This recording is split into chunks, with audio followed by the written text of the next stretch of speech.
అది ఇలాంటి వస్తారు ఇలాగ చెత్త నా కొడుకులు. అదిగో డాగేష్ బాయ్ ఫరక్ అవ్వదు. డాగేష్ బాయ్ వెళ్ళిపోతాడు, మనమే చూసుకొని ఆగాల. లేదంటే మనం కూడా డాగేష్ బాయ్ తోనే దొరుకుతాం. ఇప్పుడు చాలా మంది జనాలు ఏంటంటే మన ఇండియాలో ఏంటి, మనం లెఫ్ట్ లేన్ లో మనం డ్రైవ్ చేయాలి.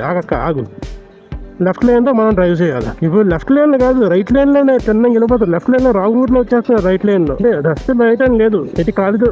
ఓడి అమ్మ,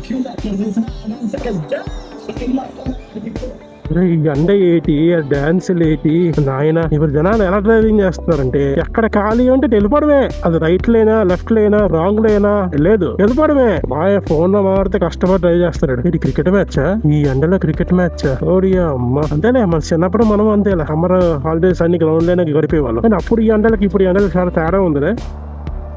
works going on full swing. Fountain పెడతారమ్మా మధ్యలో. ఫౌంటైన్ పెడితే నెక్స్ట్ సమ్మర్ కి అందరు ఎక్కడ కూర్చుంటారు. అది బ్రో, మూమెంట్స్ బట్టి మనం చెప్పాలా, రైట్కి వెళ్తారా లెఫ్ట్కి వెళ్తారని. సిగ్నల్ ఎవడు, ఆ బాడీ బిహేవియర్ బట్టి మనం తెలుసుకోవాలి.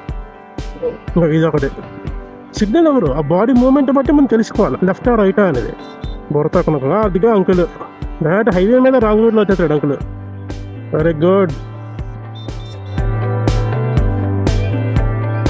ఇక్కడ పెచ్చిన కొడుకులు ఉంటారు అందుకే.